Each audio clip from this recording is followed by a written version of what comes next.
They say there's an eye that doesn't simply see the world, it sees through it, not just flesh and bone, but the hidden architecture of the soul itself. An ancient symbol found etched into temple walls, painted on the brows of mummified kings, and whispered about in esoteric scrolls. The Eye of Horus, fierce, divine, and strangely hypnotic, has transcended time not just as a symbol of ancient Egypt, but as a living sigil that pulses with mystery, healing, and cosmic awareness. But why? Why has this one eye captivated seekers, mystics, and even modern minds for thousands of years? Why do we feel its silent pull, its watchful presence, as if it sees what we try to hide even from ourselves? What is it about this singular glyph that speaks directly to our deeper consciousness, and what ancient secrets lie encoded within its curves and spirals? In this journey, we won't be peering at a mere hieroglyph. We'll be stepping through a portal, into a dimension where symbols breathe, where divine intelligence is encrypted in shape and myth. We'll trace the Eye of Horus from its mythological origins in the tale of Osiris and Set, a tale soaked in betrayal, death, resurrection, and celestial justice, to its role as a blueprint of human perception and higher vision. We'll unearth how the ancients encoded mathematical precision into its parts, reflecting not only the senses but also the faculties of the awakened mind. We'll explore how it became a spiritual technology, a key to healing, protection, intuition, and gnosis, and why today, in the age of screens and distractions, its meaning is more relevant than ever. And most importantly, we'll unlock practical ways to activate the Eye of Horus within you, not metaphorically, but as a living force that can sharpen your inner vision, expand your awareness, and guide you through the illusions of this world. This is not a story of the past. This is a map to the unseen. Are you ready to see what's been watching you all along? To understand the Eye of Horus, one must step out of the modern mind and enter the slow pulse of the ancient world, where myth and reality were not separate realms, but two sides of a single veil. In the land of Kemet, what we now call Egypt, symbols were not mere art, they were living spells. Hieroglyphs were sacred geometry. Every curve had consequence. Every image contained a universe. At the heart of this spiritual language stood the Eye of Horus, known to the ancients as the Wadjet, a name that echoes like a hiss through time, derived from the cobra goddess who watched over the kings of Egypt. But the true depth of this eye begins with a myth that mirrors the soul's journey, the Osirian drama. Osiris, the wise and just ruler, is murdered by his jealous brother Set, dismembered, scattered, and entombed. His beloved sister-wife Isis reassembles him, breathing life back into his form. But it is their son, Horus, who rises not just to avenge, but to restore balance, to a world broken by chaos. In the great celestial battle between Horus and Set, Horus loses one of his eyes, torn out, shattered, hidden in darkness. Yet this is no simple loss. Thoth, the divine architect of wisdom, restores the eye. But the eye that returns is not the same. It is healed, transformed, illuminated. It becomes the Eye of Horus, not merely a tool of vision, but a talisman of resurrection, insight, and spiritual wholeness. This was not just a tale of vengeance. It was the soul's path from fragmentation to unity, from blindness to sight. Esoteric traditions have long viewed this myth as a coded allegory. The eye is the ajna, the third eye, the center of intuition, inner knowing, and divine perception. It represents the ability to see what the physical eyes cannot. Truth behind illusion, eternity behind time, essence behind form. In this sense, the Eye of Horus is not a symbol to study, it is a key to become. The Egyptians embedded this understanding everywhere. In the Book of the Dead, spells invoke the eye for protection and guidance through the afterlife. Temples were aligned to stellar points in the cycles of Sirius, believed to be linked with Horus' celestial return. Statues of pharaohs were often carved with one eye slightly more pronounced, always the left, echoing the myth that the left eye of Horus was the moon, torn and restored, while the right was the unblinking sun. The eye was also deeply mathematical. Its parts, eyebrow, iris, hairline, and so on, were assigned fractional values, each representing a sense or capacity: hearing, sight, thought, smell, taste, and touch. Together, these parts almost complete a whole, but not quite. They total 63/64. That missing fraction? The unseen, the ineffable, the divine. This is the genius of Egyptian metaphysics. They understood that true knowledge is always incomplete, that the final piece lies beyond form, beyond logic. It must be intuited, not taught. So when modern eyes look at the Eye of Horus as just an Egyptian symbol, they miss the point. It is a map of perception, a guide to healing, a talisman against spiritual blindness, and a whisper from an ancient intelligence that knew how to encode enlightenment in an eye. But what, then, is the actual mechanism behind this symbol's power? How can a shape, a swirl, a curve, affect consciousness? And how do its parts form a language the subconscious still understands, even across millennia? That's what we'll uncover next. Imagine for a moment that your perception is not a passive process, not a camera recording reality, but an alchemy. What if the way you see actually shapes what you see? In this light, the Eye of Horus is not just a symbol, it is a device, a blueprint for spiritual perception. Every curve, every line, every proportion is a carefully calibrated tool meant to awaken a higher mode of awareness within you. The ancients knew what we are only beginning to rediscover, that symbols bypass the rational mind. They speak directly to the unconscious, activating dormant faculties that no amount of intellectual explanation can reach. The Eye of Horus, then, is a visual incantation. It resonates with something deep inside us, not because we were taught it, but because we remember it. To understand how this works, we must look closely at its form. The eye is traditionally composed of 6 parts, each intricately shaped and precisely placed. According to Egyptian wisdom, these parts were not arbitrary. They correspond to 6 senses. Yes, 6, because the ancients included thought as a sense, the one that integrates all others. Each part of the eye was assigned a fractional value, based on the Hekat, an ancient Egyptian measure of volume. These were 1/2 for smell, 1/4 for sight, 1/8 for thought, 1/16 for hearing, 1/32 for taste, 1/64 for touch. Added together, they give 63/64. That missing 1/64? It is the unseen, the ineffable, the divine mystery that cannot be measured, the gap that keeps our perception from becoming total. That gap is not a flaw, but a feature. It reminds us that in the grand design of awareness, something must always remain beyond grasp. Now, this might sound abstract, but it isn't. Think about it. When we smell something nostalgic, or hear a song from childhood, we are transported instantly, without logic. When we dream, or imagine, or suddenly know something we could not have deduced, these are not accidents. These are the operations of the deeper eye. The Eye of Horus encodes this truth visually. The spiral, the curved brow, the descending line, each one reflects not just anatomy, but initiation. The descending stroke represents the nose and smell, a sense tied to memory and instinct. The teardrop curve beneath the eye reflects touch, gentle, emotional, intimate. The spiral, coiling out like a galaxy, echoes thought, the recursive, creative loop of inner awareness. Seen this way, the eye becomes a mandala, a visual meditation on how perception is layered, fractal, and sacred. It is not an organ, it is a cosmos. But there's another layer, perhaps even more compelling. The eye is not only symbolic of how we perceive, but also what we perceive when we awaken. For Horus did not merely regain his eye, he became its embodiment. He became the watcher, the one who sees all things without being blinded by any of them. This is the deeper meaning of the all-seeing eye. It is not surveillance, it is presence, consciousness that rests in truth, unmarred by distortion, awake in all directions. This is why the Eye of Horus appears on sarcophagi, on temples, and even above the doorway of initiation chambers, because it guards not just against outer forces, but against the illusion within.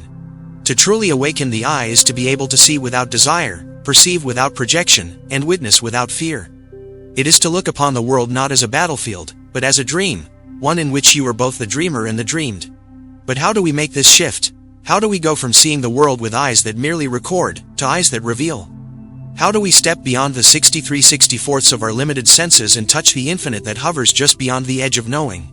In the next section, we will dive deeper, into the more hidden, mystical dimensions of the Eye of Horus, its lunar and solar nature, its resonance with the third eye chakra, its use in magical practice and dreamwork, the parts rarely spoken aloud, but always waiting to be seen.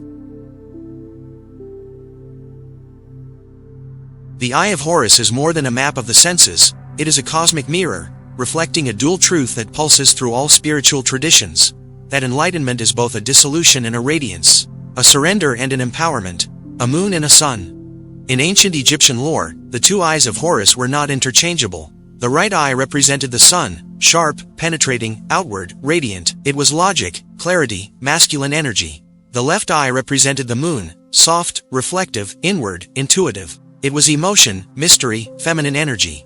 Together, they formed the ultimate vision, not just of the outer world, but of the seen and the unseen, the known and the unknowable. The Eye of Horus that we most often see, the stylized symbol carved in temples and worn as amulets, is the left eye, the lunar eye. It is the eye that was damaged by Set and restored by Thoth. And this is no accident. The lunar eye is the one that undergoes a cycle of loss, healing, and rebirth. It is the symbol of the inner path, the path of initiation. This cyclical journey mirrors the phases of the moon itself, which waxes, wanes, disappears, and reappears. Just like our own inner vision, we gain insights, then lose them in the fog of life. We awaken, then fall back into sleep. But each time we return, something has changed. We have remembered more. The moon eye is also associated with dreaming, not merely sleep dreams, but visionary dreaming, where the subconscious speaks in symbols, just as the ancients did. When we activate the Eye of Horus within us, we gain access to these deeper states, lucid dreams, astral journeys, flashes of insight that arrive from nowhere, and that uncanny sense of being watched, not by an external god, but by the higher self that waits patiently for us to look back. It is no coincidence that in esoteric traditions, the eye aligns perfectly with the Ajna chakra, the third eye. Located between the brows, this center is said to govern inner sight, perception beyond time, clairvoyance, and the integration of polarities. The Eye of Horus is a perfect visual metaphor for this power. It reminds us that true sight is not found by looking outwards, but by turning the gaze inward, toward the dreamer within the dream. Now let us return to Thoth, the god who restored the eye. Thoth was not a warrior. He was the deity of language, magic, mathematics, and sacred order. His role in the myth was not just to return Horus' eye, but to reform it, to recalibrate perception itself. This tells us something profound, that spiritual vision is not something we are born with intact. It must be broken, healed, and reborn to reach its full power. This is why the Eye of Horus was used in magical practice. It was carved on boats to protect travelers in the duat, the underworld. It was painted on sarcophagi to guide the soul through the post-death landscape. And it was etched on amulets worn by priests and initiates, not to ward off evil, but to see through it. In the world of the occult, perception is power. If you can see clearly, not through your eyes, but through the eye, then no illusion can hold you. No spell can bind you. The great illusion is the one we all live in, that we are separate, fragile, powerless beings adrift in a chaotic world. The Eye of Horus, in its true, esoteric form, cuts through this lie like a blade of moonlight. It reveals the pattern, the rhythm, the divine intelligence behind the chaos, and that's why it's so alluring. It doesn't just look back at us. It calls us to remember who we are, to reclaim the eye we lost when we entered this world, to awaken the part of ourselves that sees not with fear, but with wholeness. In the next section, we will bring this ancient mystery into your present reality. We'll explore how you can work with the Eye of Horus, through meditation, visualization, and simple but powerful spiritual techniques, to awaken your inner sight, deepen your intuition, and walk the path of clarity in a world of shadows. Mystical symbols are not meant to be admired from a distance. They are doorways, invitations into deeper states of being. The Eye of Horus is no exception. If you've felt drawn to this symbol, if it lingers in your mind or appears in moments of uncertainty, know this: it's speaking to you. Not as an ancient relic, but as a living frequency, a spiritual current waiting to be remembered and used. So how do we activate the Eye of Horus within ourselves? How do we shift from merely observing its beauty to embodying its vision? Begin with intention. The eye responds not to intellect, but to presence. Find a quiet place, sit comfortably, take a few deep breaths. Center yourself. Then, gently bring the image of the Eye of Horus into your mind's eye. Don't force it, let it appear softly, like the memory of a dream just out of reach. As you hold this image, visualize the eye glowing between your brows, at the location of your third eye. See it pulsing with a silver blue light, lunar, mysterious, alive. Let it spiral open slowly, like a flower of perception.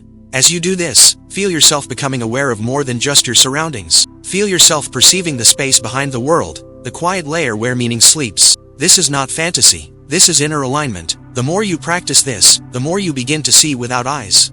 You start to sense truth in words not spoken. You notice synchronicities. You dream more vividly. You feel when something is off, or perfectly aligned, without knowing why. This is the eye beginning to function. You can also enhance this practice through breath. A powerful technique is alternate nostril breathing, which balances the lunar and solar currents in the body, just like the two eyes of Horus. Sit comfortably. Use your right thumb to close your right nostril, inhale through the left. Then close the left nostril and exhale through the right. Inhale through the right, then exhale through the left. Continue this cycle for 5 to 7 minutes. This calms the mind, harmonizes inner energies, and prepares the ground for third eye activation. Sacred chanting can also awaken the eye. One powerful seed sound is Om, not merely a sound, but a vibration that resonates with creation itself. Chant it slowly, feeling the sound rise from the base of your spine to your brow. Let the final hum deeply between your eyebrows, activating the subtle circuitry of inner vision. And do not underestimate the power of dreamwork. Before sleep, place an image of the Eye of Horus beneath your pillow or beside your bed. Whisper an intention, "Let me see what I need to see." Dreams are the terrain of the lunar eye, and you may find that messages begin to arrive, cloaked in symbol and story, guiding your waking life. Lastly, cultivate a practice of witnessing. The true Eye of Horus is not reactive, it is still, silent, watchful. Throughout your day, pause. Observe your thoughts. Notice the subtle flicker between action and reaction. That space, that brief, silent pause, is where the eye lives. The more you expand it, the more you see the world as it truly is. Now, a word of caution. As your perception sharpens, you may begin to see things that others do not. The subtle agendas in conversations, the energy behind actions, the hollowness in worldly promises. This is part of the journey. Do not let it harden you. The Eye of Horus is not just clarity, it is compassion through clarity. It sees the illusion, but also sees why the illusion exists, and holds space for it without judgment. The eye you are awakening is not an escape from the world. It is an embrace of it, as it truly is, not as you were told it was. And in that clear seeing, the power returns to you. So now, as we step back from the spiral of symbols and the whispers of ancient wisdom, ask yourself, what have you really seen today? Not just a myth, not just a glyph from a distant civilization. You have seen a reflection of yourself, the part of you that has always watched silently from within, waiting for you to look back.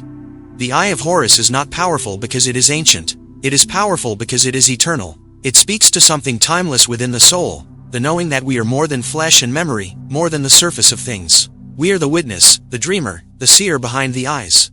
Throughout this journey, we uncovered the mystical design encoded in the eye, a sacred geometry of the senses and the soul. We saw how its form tells the story of fractured perception made whole. We followed its lunar path through loss, healing, and inner sight. We brought it down from the temple walls and into our breath, our dreams, and our daily awareness. This is the legacy of true esoteric knowledge, not to mystify, but to liberate, not to hide truths in shadow, but to awaken the light already within.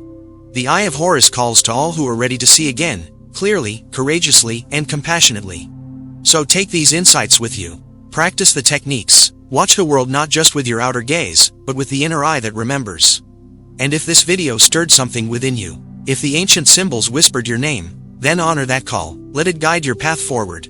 Like, share, and subscribe to our channel for more sacred revelations, hidden teachings, and tools for spiritual transformation. Thank you for watching, and may the eye be ever open within you.